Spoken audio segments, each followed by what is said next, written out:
আসসালামু আলাইকুম। এখন করোনা চলছে, পারিপার্শ্বিক অবস্থা, শুধু পারিপার্শ্বিক পৃথিবীর অবস্থা খুব খারাপ, অতএব বাইরে এখন বেরোনোর দরকার নেই, যতটা সম্ভব বাড়িতে থাকা দরকার। তো যাই হোক, বাড়িতে থেকে পড়াশোনা ভালোভাবে করো। আর যেটা হচ্ছে টেক্সটগুলো হয়েছে ক্লাস 8-এর টেক্সট 1 থেকে 4 পর্যন্ত, টেক্সটের যে অনুশীলনগুলো আছে সেগুলো ভালো করে লক্ষ্য করবে। আর টেক্সটের যে কোশ্চেনগুলো আমি পরীক্ষা নিয়েছি সেই কোশ্চেনগুলোকে বারবার ফলো করবে, বিশেষ করে কোশ্চেনগুলো। আর টেক্সটের গ্রামারগুলো দেখবে। আর এখন যেটা মেন দরকার ছিল সেটা হচ্ছে কোশ্চেন ব্যাংকের প্র্যাকটিসটা দরকার ছিল, কিন্তু জানি না বাইরে সবাই কী করছো।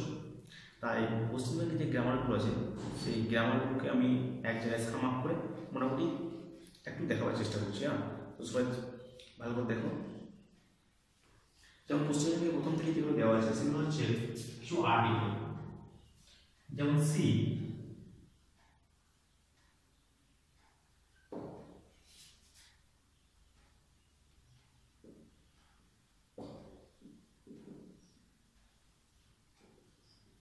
English. C is dash MA in English. MA in English. আমরা ছোট থেকে জেনে আসছি, এটা খুব ইজি যে MA in English থাকলে এটা কি হয় না M হয়। MA এমটা হতো কনসোনেন্ট, কিন্তু যেহেতু MA উচ্চারণ করার সময় প্রথমে MA প্রথমে উচ্চারণ করার সময় কি আছে A, অতএব ভাওয়েলের মতো উচ্চারিত হচ্ছে, সেই জন্য কি হবে না M। Next dash fire broke out in our shop. Fire broke out in our shop.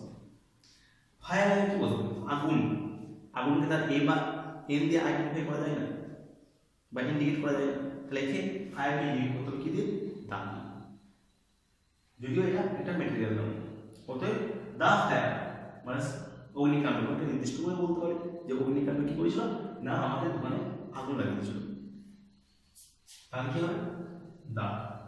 Number থার্ডটা নিচে লিখছি, এখানে আমি অনেক চেষ্টা করলাম কাজ করতে, যে আর যে একটা সাইনিং কাজ সেখানে করছে সেটাকে কভার আপ করতে পারলাম না, অতএব নিচে লিখছি যাতে দেখতে সুবিধা হয়। 3 number next can live without money। ঠিক আছে, ব্যাকরণের মধ্যে আছে না আর সামওয়ান, দুটোর মধ্যে কোন প্রোনাউনটা বসবে? কি হবে? ক্যান লাইভ উইদাউট মানি, পয়সা ছাড়া আমরা কেউ বাঁচতে পারি না, ওদের নেগেটিভ একটা সেন্স আসছে। সেক্ষেত্রে যেহেতু নেগেটিভ সেন্স আসছে, এখানে কোথাও কোনো নেগেটিভ কিছু নট বা নন নেই, অতএব সামওয়ান বলে অর্থ প্রকাশ হচ্ছে না, কিন্তু নানের মধ্যে কিন্তু নেগেটিভ সেন্সটা কাজ করছে, অতএব এখানে সামওয়ান না হয়ে না না, ঠিক আছে না না ক্যান লাইভ উইদাউট মানি, পয়সা ছাড়া কেউই বাঁচতে পারে না, বুঝে গেল? নেক্সট এটা হচ্ছে the women dash you met in the temple is my aunt. সেই মহিলাটি যাকে তুমি কি করেছিলে না দেখা করেছিলে বা সাক্ষাৎ হয়েছিল, যার সাথে কোথায় না টেম্পলের মধ্যে অর্থাৎ মন্দিরের মধ্যে, সেইকে ইজ মাই আন্ট, সে আমার আন্টি। তাহলে এখানে দুটো প্রোনাউন আছে, একটা হচ্ছে সাবজেক্টিভ প্রোনাউন মানে সাবজেক্ট হিসাবে কাজ করে, আর একটা অবজেক্টিভ প্রোনাউন মানে অবজেক্ট জায়গায় বসে। তাহলে এখানে আমার বুঝতে হবে এই যে পজিশনটা এটা কার সাবজেক্টের মতো পজিশন না অবজেক্টের মতো? অবভিয়াসলি অবজেক্টের মতো। হুম, আর যদি বাংলা অর্থটা বুঝতে পারি আর হয়েছে, অত সাবজেক্ট অবজেক্ট দেখা দরকার নেই। বাংলা কি হবে? দা ওম্যান সেই মহিলাটি যাকে তুমি মন্দিরে দেখা করেছিলে বা যার সাথে তোমার মন্দিরে সাক্ষাৎ হয়েছিল সে মানে, তাহলে অবভিয়াসলি হচ্ছে হুম, হুম। নেক্সট এটা সেটা হচ্ছে ভার্ব ফর্মস, না আমরা পড়েছি কারেক্ট ভার্ব ফর্ম মানে কোন ভার্বটা বলতে পারবি। এখানে প্রথমে আছে the house dash B destroyed last week. B মানে বি ভার্ব, এখানে আমরা বিভাগকে ভাগ করেছি। বিভাগ বলতে আমরা জানি অ্যাম ইজ আর, কিন্তু সুবিধার জন্য আমি বিভাগকে টেন্স দিয়ে ভাগ করেছি, একটা হচ্ছে প্রেজেন্ট, একটা হচ্ছে পাস্ট। প্রেজেন্টের মধ্যে পড়ছে am is are, আর পাস্টের মধ্যে পড়ছে was আর were। তাহলে এখানে বি ভার্ব আমাদের দেখতে হবে, বি ভার্ব তো প্রেজেন্টেও পেলাম পাস্টেও পেলাম, তাহলে কোনটা বসবে? প্রথমে সেন্টেন্সটা পুরো আইডেন্টিফাই করতে হবে, সেন্টেন্সটা প্রেজেন্টে না পাস্টে। ইজিলি বুঝতে পারছি যেহেতু লাস্ট উইক মেনশন করা আছে, তার মানে বুঝতে কোনো অসুবিধা হচ্ছে না, যেহেতু পাস্ট টেন্স, অতএব সেন্টেন্সটা পাস্ট টেন্স আছে, অতএব হয় ওয়াজ কিংবা ওয়ার বসবে। দ্য ওয়াজ বা ওয়ার মধ্যে কোনটা বসবে? The house third person singular number, অতএব আমরা জানি থার্ড পারসন সিঙ্গুলার নাম্বারে ওয়াজ বসে, তাহলে আমাদের ওয়াজটা কথাতে কোনো অসুবিধা নেই। The house was destroyed by the গত সপ্তাহে ধ্বংস হয়ে গেছিল। Next, a farmer dash have a done, have verb same এরকম, হ্যাভ ভার্বটা আমরা এরকম ব্যবহার করতে পারি, একটা প্রেজেন্ট একটা পাস্ট। প্রেজেন্টে হচ্ছে হ্যাভ আর হ্যাজ, পাস্টে হচ্ছে হ্যাভ। এটা যখন আইডেন্টিফাই করব প্রথমে যেটা পাস্ট বা প্রেজেন্ট, ঠিক তেমনি এই সেন্টেন্সটা পরে আমরা আইডেন্টিফাই করব সেন্টেন্সটা প্রেজেন্টে আছে না পাস্ট আছে। যদি পাস্ট থাকে তাহলে হ্যাভ বসবে, আর যদি প্রেজেন্টে থাকে তাহলে হয় হ্যাভ বসবে কিংবা হ্যাজ বসবে। তাহলে আমাদের জানতে হবে হ্যাভ কখন বসে আর হ্যাজটা কখন বসে। আমরা জানি যে থার্ড পারসন সিঙ্গুলার নাম্বারের পরে হ্যাজ বসে, আর থার্ড পারসন সিঙ্গুলার নাম্বার ছাড়া বাকি যত যা আছে সবাই হ্যাভ বসে, অতএব ইজিলি আমরা বুঝতে পারছি এটা a farmer third person singular number, তাহলে কি বসবে না হ্যাজ বসবে। বসিলাম has, a farmer have a গাধা, একজন চাষির একটা গাধা আছে। তাহলে হ্যাজের একটা নিজস্ব অর্থ আছে, তাহলে কি না আছে অধিকার সূচক। এবার যেটা করবো সেটা হচ্ছে জয়েনিং, অর্থাৎ জয়েন করবো কি দিয়ে না with relative pronoun, relative pronoun দিয়ে জয়েন করবো। তাহলে সর্বপ্রথম জানতে হবে যে রিলেটিভ প্রোনাউনটা কি। আমরা প্রোনাউন মানে জানি, প্রোনাউন কি না নাউনের পরিবর্তে বসে, কিন্তু রিলেটিভ প্রোনাউন হচ্ছে এমন একটা প্রোনাউন যেটা একটা সম্পর্ককে নির্দেশ করবে। রিলেটিভ প্রোনাউন সবসময় কোথায় বসে না কোনো একটি নাউনের পরে বসে সেই নাউনকে ব্যাখ্যা করে, যেটা যে প্রোনাউনটা নাউনের পরে বসে তার আগের নাউনকে ব্যাখ্যা করবে সেটা হচ্ছে রিলেটিভ প্রোনাউন। তাহলে জানবে যে কোনগুলো রিলেটিভ প্রোনাউন। রিলেটিভ প্রোনাউন হচ্ছে who, whose, whom, which, that, etcetera, এগুলো হচ্ছে রিলেটিভ প্রোনাউন। কিন্তু শুধু রিলেটিভ প্রোনাউন জানলে হবে না, এই যে একটা বললাম যে নাউনের পরে বসবে এবং সেই নাউনকে ব্যাখ্যা করবে। এই যে এতগুলো বললাম প্রোনাউন, সেই সমস্ত প্রোনাউন কিন্তু সব নাউনের পরে বসে যায় না, তার একটা নির্দিষ্ট নিয়ম আছে, কারণ সব প্রোনাউন সব নাউনের পরে বসবে না।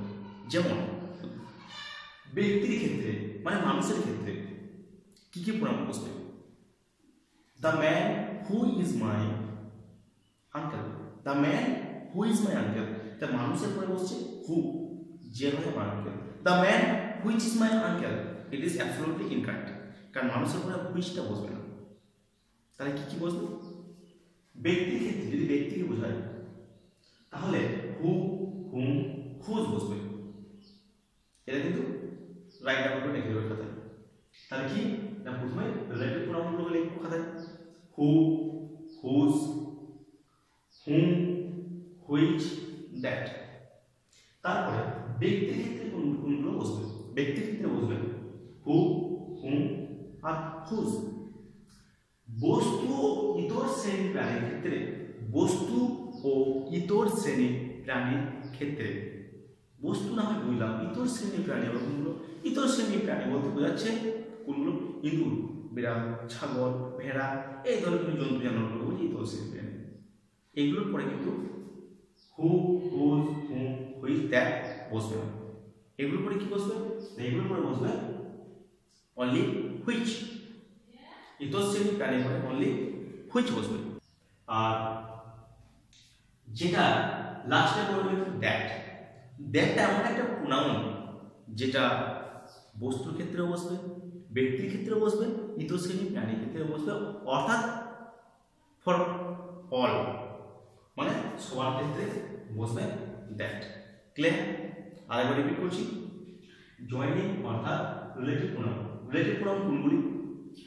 হু, হুজ, হুম, হুইচ, দ্যাট, এগুলো সব রিলেটিভ প্রোনাউন। এগুলো কি ব্যবহার আছে? যেমন ব্যক্তির ক্ষেত্রে, ব্যক্তির ক্ষেত্রে, ব্যক্তির ক্ষেত্রে সে আবার এরকম। প্রথমে একটা এক্সাম্পল দিলাম। ব্যক্তির ক্ষেত্রে বলতে বললাম যে সেই প্রোনাউনটির আগে একটা নাউন বসবে, অর্থাৎ এই প্রোনাউনটির আগে ব্যক্তি বসবে, হয় ব্যক্তির নাম হতে পারে, তখন ব্যক্তি, যাই হোক। তাহলে সেই নাউনটি বলতে যদি ব্যক্তি থাকে, প্রোনাউনের আগে যদি ব্যক্তি থাকে, তাহলে সেই যে প্রোনাউনটা বসবে সেটা হবে হয় হু, হুজ, হুম, নির্দিষ্ট মিনিং হয়ে বসবে। কিন্তু যদি ব্যক্তি না হয় সেক্ষেত্রে বলবে হুইচ বা ইতশ্রেণী পেয়ালি, সেক্ষেত্রেও হুইচ। আর উভয়ের ক্ষেত্রে আমরা কোনো সময় কনফিউজ হয়ে যাই যে কি বসাবো, সেক্ষেত্রে আমরা চোখ বন্ধ করে দ্যাটটা বসিয়ে দিতে পারি, কারণ দ্যাটটা ব্যক্তি, বস্তু, ইতশ্রেণী পেয়ালি উভয়ের ক্ষেত্রে বসবে। Is that clear? নেক্সট আমরা জানলাম প্রোনাউনের ব্যবহার। এবার একটা জয়েনিং করবো রিলেটিভ প্রোনাউন দিয়ে। জয়েনিং রিলেটিভ প্রোনাউন দিয়ে এখানে কি আছে? হেয়ার ইজ দ্য পেন, মানে এখানে পেনটি আছে বা হয়। ইউ আর লুকিং ফর, তুমি কি না খুঁজছো, কি বলছে? তুমি খুঁজছো, সেকেন্ড সেন্টেন্সে তুমি খুঁজছো, ফার্স্ট সেন্টেন্সে এখানে পেনটা আছে। বুঝা গেল? তাহলে এখানে আমি কি করবো না, জয়েনিং করবো রিলেটিভ প্রোনাউন দিয়ে। আমি যখন ফার্স্ট এসেছিলাম সেদিন থেকে প্রথম শুরু করেছিলাম ক্লোজ। কেন শুরু করেছিলাম না, আমরা ন্যাশন চেঞ্জ করি আর জয়েনিং করি, যাই করি না কেন, ক্লোজের কনসেপ্টটা মাথায় থাকা একান্ত দরকার। কারণ ক্লোজের কনসেপ্ট যদি মাথায় না থাকে তাহলে আমরা না পারবো জয়েনিং করতে, না পারবো ন্যাশন চেঞ্জ করতে, আর যদি বা করি সেটা অ্যাপ্রোপ্রিয়েটলি হবে না। তাহলে এবার দেখি আমরা ক্লোজটা কিভাবে কাজে লাগছে। জয়েনিং করতে বলেছে রিলেটিভ প্রোনাউন। রিলেটিভ প্রোনাউন মানে আমরা চলে যাব কোথায় না, রিলেটিভ ক্লোজে। The relative clause and relative pronoun is the same. তাহলে here is the pen you are looking for, relative clause যখন করেছিলাম তখন আমরা একটা কথাই বারবার বলেছিলাম, একটা হবে প্রিন্সিপাল ক্লোজ, একটা হবে সাবঅর্ডিনেট ক্লোজ। সাবঅর্ডিনেট ক্লোজে কি হবে না, লিঙ্কারটা সবসময় সাবঅর্ডিনেট ক্লোজ দিয়ে শুরু হয়। আর যখন অ্যাডজেক্টিভ ক্লোজ হয় বা রিলেটিভ ক্লোজ হয় তখন যে লিঙ্কারটা থাকে সেই লিঙ্কার আগে আমাকে নাউনটা বসাতে হয় এবং পুরো সাবঅর্ডিনেট ক্লোজটা সেই নাউনকে ব্যাখ্যা করে। তাহলে দেখি হিয়ার ইজ দ্য পেন, আমরা নাউন পেয়ে গেলাম, নাউন পেয়ে গেলাম। ইউ আর লুকিং ফর, তাহলে নাউন যখন পেয়ে গেলাম তখন নাউনের উপরে রিলেটিভ ক্লোজটা রিলেটিভ প্রোনাউনটা বসবে। তাহলে পেনটা কি ব্যক্তি না, ব্যক্তি না, পেনটা হচ্ছে বস্তু, অর্থাৎ হুইচ পেয়ে গেলাম। তাহলে হয়ে গেল আমাদের রিলেটিভ, জয়েনিং হয়ে গেল রিলেটিভ প্রোনাউন দিয়ে। Here is the pen which you are looking for, complete. দেখো here is the pen, noun, পেনটা হচ্ছে নাউন। একে ব্যাখ্যা করবো কি দিয়ে না, একটা রিলেটিভ প্রোনাউন দিয়ে, কি হুইচ, হুইচ জুনকি। তারপর সেকেন্ড সেন্টেন্স কি, ইউ আর লুকিং ফর। তাহলে হিয়ার ইজ দ্য পেন, যদি আমরা এটাকে ক্লোজ হিসাবে দেখি তাহলে কি হবে, লিঙ্কার থেকে লাস্ট পর্যন্ত ধরে নিলাম সাবঅর্ডিনেট ক্লোজ, যেটা বাকি রইল সেটা প্রিন্সিপাল ক্লোজ। লিঙ্কের আগে নাউন আছে পেন, সাবঅর্ডিনেট ক্লোজটা পেনটাকে ব্যাখ্যা করে। পেনটা কি, কোন পেনটা, যেটাকে তুমি খুঁজছো। আবার একটা সেম এক্সাম্পল, এটা হচ্ছে জয়েনিং কি দিয়ে না, relative pronoun.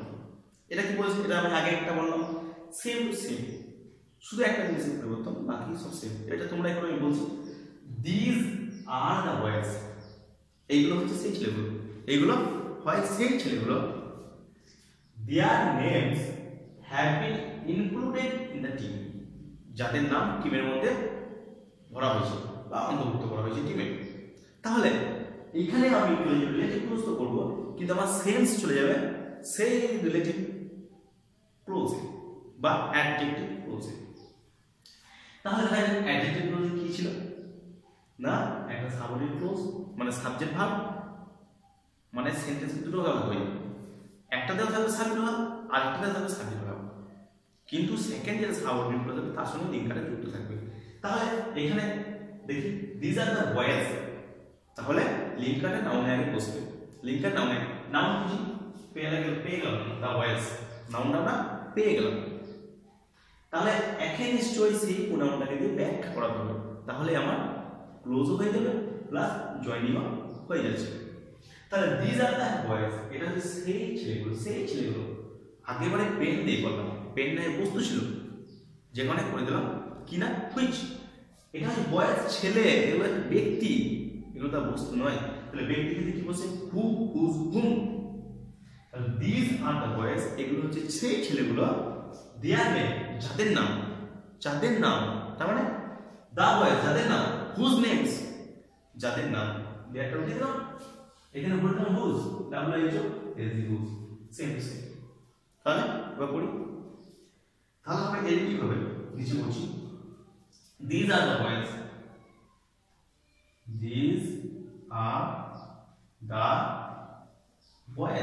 are the boys, noun পেয়ে গেলাম।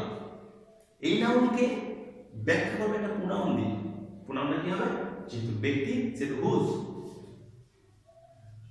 হুজ নেমস কি বলা হয়েছে না, হ্যাভ বিন ইনক্লুডেড